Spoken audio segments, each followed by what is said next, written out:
Hello, this is Matt on the Moon Lambo channel. I came across an article talking about what the future holds for XRP in the year 2020, which, by the way, can you believe it? It's already December 2019, wrapping up the year. Man, time be flying. So I'm going to talk about conceptually what they're covering here. I'm going to share with you a number of my thoughts as far as what's in store for Ripple and XRP in 2020. What developments can we look forward to? And I'm also going to squash something that is just completely nonsensical that they tagged at the very tail end of this article, talking about how XRP is a security. It's a bunch of nonsense. Really grinds my gears, but it's okay. It's okay. You know what? Happy Friday, everybody. It's all right. We're going to stay positive here. So I'm going to cover that. I've also got an article that I found interesting. We'll hold off until the end of this video to cover it, but it's titled, China's digital currency claims to have 220,000 transactions per second. Oh my God, an impressive sounding number. But I'll get into the specifics. And before we go any further, if you would please delicately tap that like button.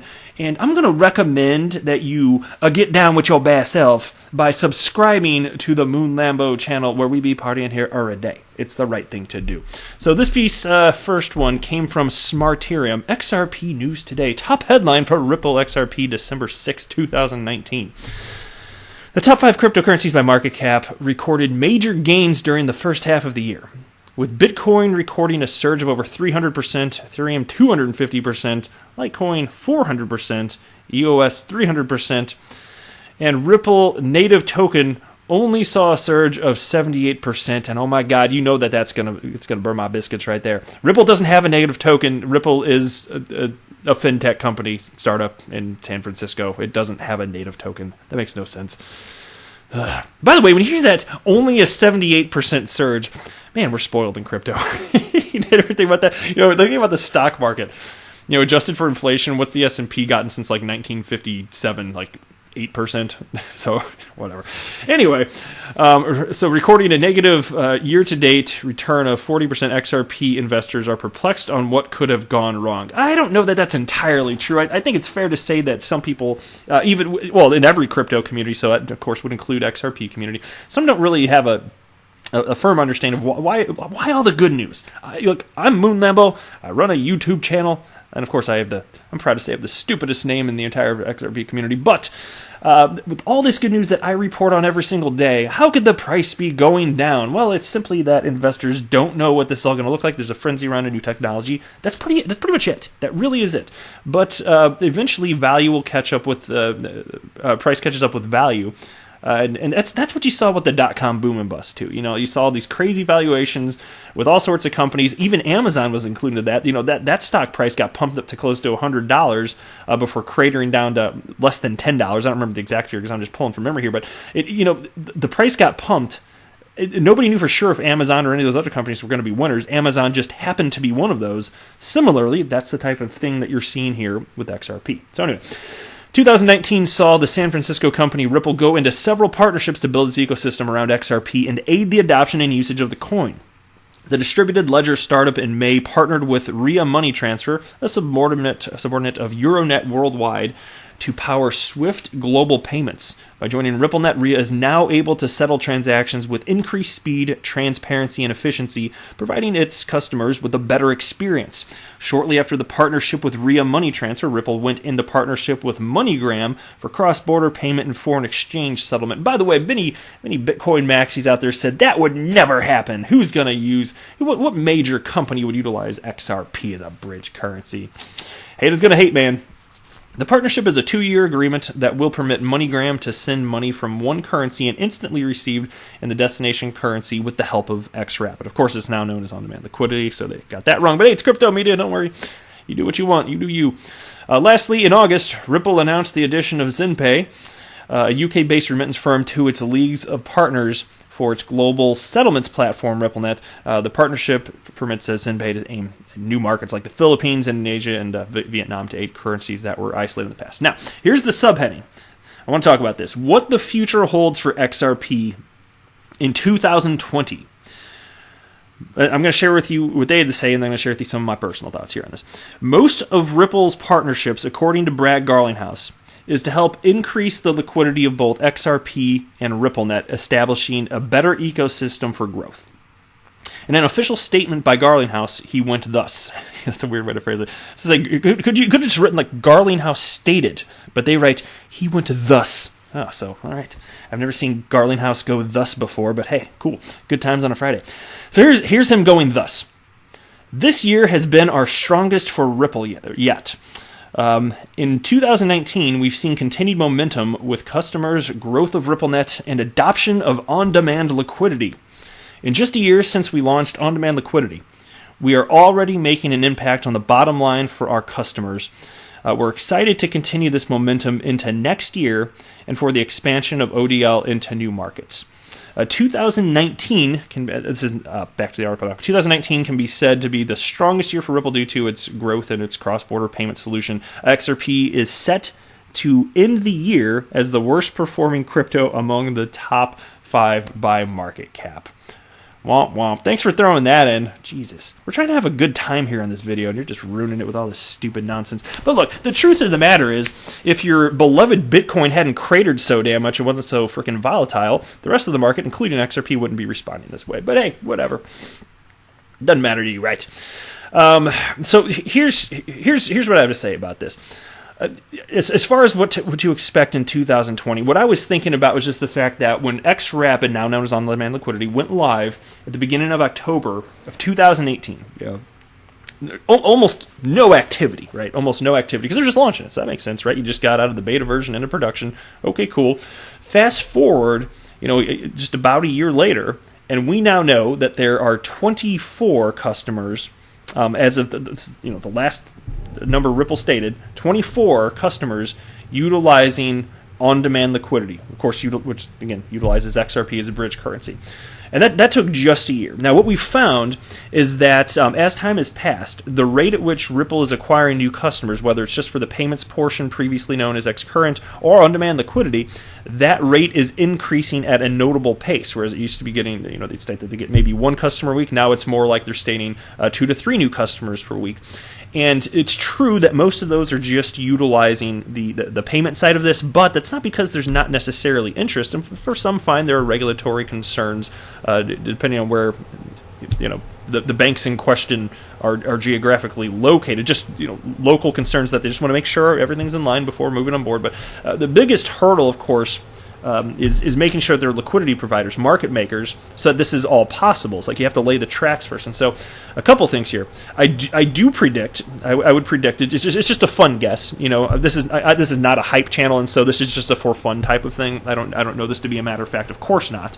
And so I don't want to pretend that. But if I just had to make a fun guess, which I am, I'm willing to bet that if in the first year 24 customers were landed by Ripple utilizing on-demand liquidity, it should certainly be more than double that. I wouldn't be surprised if it's more like 3 times what we're at today, maybe closer to somewhere around 75. Just a fun guess, again, to be clear. But again, there are reasons I say that. So again, like I stated, Ripple, of course, acquiring customers at a faster pace, but they're also opening up new corridors, which will make it possible for new customers that come on board to utilize not just the payments portion of this, for the messaging portion, but also utilize XRP as a bridge currency. So to me, it makes all the sense in the world that will happen. I expect to see some reports. I don't know to what degree we'll see progress on this, but there should be additional reports citing regulatory clarity around the usage of XRP as a bridge currency around the world, not necessarily from the United States, but I think that goes hand in hand with liquidity providers, market makers opening up shop, and remittance companies and banks and financial institutions jumping on board, because without that regulatory clarity in wherever Ripple's conducting business, I don't think you're going to have that anyway. So I think you will be seeing stories about that as well. Now, as far as the price of XRP, I do not make predictions. So I'm just going to, since we're talking about the future of XRP, fine, I'm going to mention it, but I am not making a prediction, damn it. I'm Moon Lambo and I don't do that, okay? But I'll just say this. My only real thought on that is that if Bitcoin goes up, so will XRP probably after that. There you go. That's pretty much it. Because right now, the way that this entire asset classes, it's almost 100% speculation, not 100%, but close to it in terms of what's deciding the buy and sell pressures. So I think if Bitcoin goes up, especially if it's able to reach its previous all-time high or go through it, I think XRP's if I just had to guess it, again, it's just a for fun thing, because this is not a hype channel and I don't know what's going to happen. This is not financial advice, no financial background here, period. I'm just an enthusiastic member of the XRP community. But I do think once Bitcoin hits that, its previous all-time high, which I'm confident it will at some point, even though there's no real utility there, once that happens, it's just a matter of time for XRP. Because if you look at what happened in 2017, you saw Bitcoin hit its all-time high, and it only took a month for XRP to go from, or a few weeks, whatever it was, from 20-something cents to almost $4. So we'll see. It's just a for fun type of thing here. I don't know that's going to happen, but it's fun to think through this stuff. And so a lot of what I said I expect in 2020 has to do with the direction and accomplishments the direction Ripple's been heading and the accomplishments we've seen from them. So, but I would love to hear from you if you also think that's kind of what's in store. If you have different thoughts in terms of developments that are going to occur. Now, let me squash something here. They wrap up the article by stating this: things could get worse for the coin next year, as Ripple is going into the year with a legal complaint that argues that status of Ripple's token. Though the U.S. Security and Exchange Commission, SEC, has the last say on this, the Crypto Rating Council, CRC, declared in October that XRP is most likely a security. That is literally outright false. So let me show you. And I remember the CRC, Crypto Rating Council here. I believe Coinbase is a member of them. I think that's why it's stuck in my head. There are other members of this entity now. And so you scroll down here, and you can see XRP rated a 4. And so there's a scale of 1 to 5 indicating to what degree they believe. And by the way, CRC, no authority whatsoever. It's just some entities that came together and made this rating system. So it's up to their interpretation. So score of 1 means that the council's analysis found an asset has few or no characteristics consistent with treatment as a security. If it scored a 5, though, which is the polar opposite, and their little scale here, means the council's analysis found that an asset has many characteristics strongly consistent with treatment as a security. And in XRP, they rated a 4. So they never, even if it was a number 5, they didn't say it's likely to be a security. That's not even the way that they frame it, but it isn't a 5, which would be the most extreme. It's in between that. So scores in between reflect the relative strength and presence of characteristics relevant to the council's framework. So nowhere does it state that. It's just, what are you going to do? Some people, man. Like, it's just ridiculous. The other thing, it's something else just popped in my head as far as what's in store for 2020. Like, there's always the question of when is utility actually going to matter? And that is a fun question. I don't know. I'm not entirely convinced that actually, let me step back a second. As it pertains to utility mattering in the world of crypto, it does matter today. I would argue that absolutely. Some disagree. That's fine. It's okay to have diversity of thought here, but there's a reason that XRP is number 3 in market cap, and it's been in the top 5 for the last 6 years or so. There's a reason for that. It's because enough people realize there's something to this, even though it is still tethered to the price action of Bitcoin. At some point, that won't be the case. There's going to be an independent buying and selling pressures on cryptocurrencies, the ones that have staying power over time.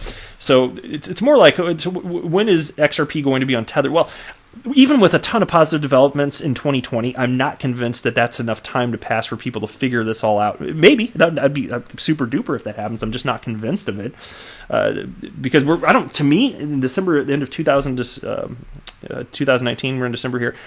It feels to me not that different than a year ago. It just, in terms of the people buying and selling crypto and the speculation and what's happening in the price action, it doesn't look a whole lot different. I haven't seen a whole lot of uncoupling, but it does happen slowly over time. So my argument there would be that the more time passes, the more new people enter the space. There are people like you and I that perhaps understand that utility matters, and the more of those types of people that enter and the more time passes, yeah, of course, we're going to get there.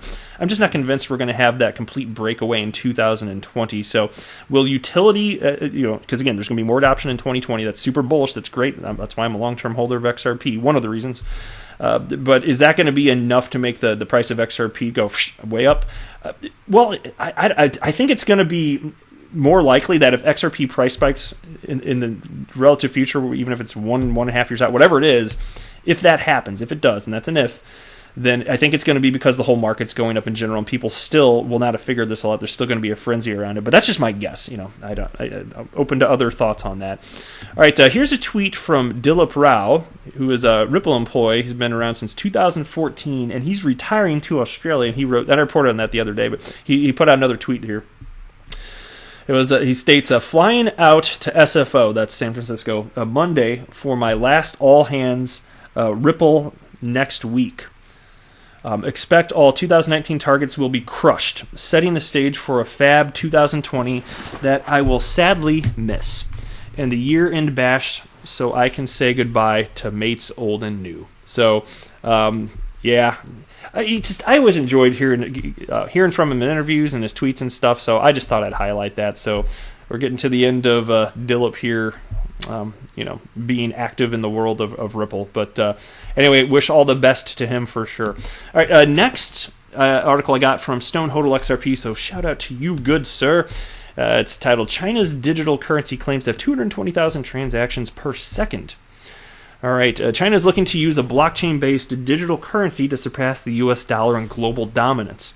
However, its claimed transaction speed is raising eyebrows. An arms race of stablecoins will soon be upon us, and the geopolitical climate heats up. As the geopolitical climate heats up. With China committing itself to blockchain development, it is accelerating its work on the planned digital currency.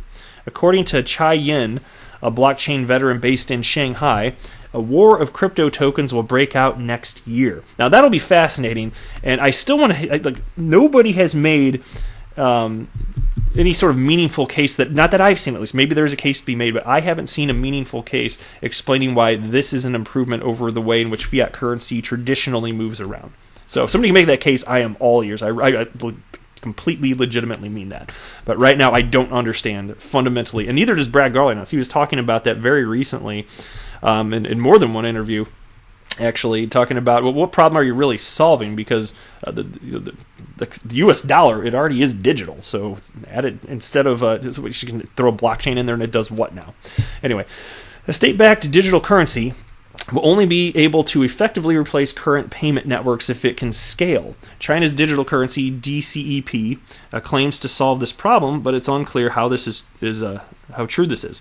According to Yang Wang, a senior research fellow with the FinTech Institute of Renmin University of China, the DCEP has a peak transaction per second, TPS, speed of 220,000. It should be noted that PayPal has just 40,000 transactions per second, and Libra has a claimed 1,000 transactions per second by comparison. Of course, there's XRP with 1,500 on-chain, but there are options for payment channels, which obviously could essentially result in infinite scaling, right? According to Yang, this is evidence that China's digital currency dreams might become a reality. However, claimed TPS is different in theory than in practice. The plan is, nonetheless, ambitious. Yang claims that China can draw about 2 billion international users to its digital currency in just the first phase. Southeast Asia and those along the Belt and Road Initiative will be encouraged to use the new payment channel. So we'll see. Will there indeed be a ton of stable coins representing various fiat currencies burst out in 2020? I'll be watching. I don't know, though. That's it for this video. I am not a financial advisor. Do not buy or sell anything because of anything that I say or write. That would be a very, very, very bad idea. Until next time, to the moon, Lambo!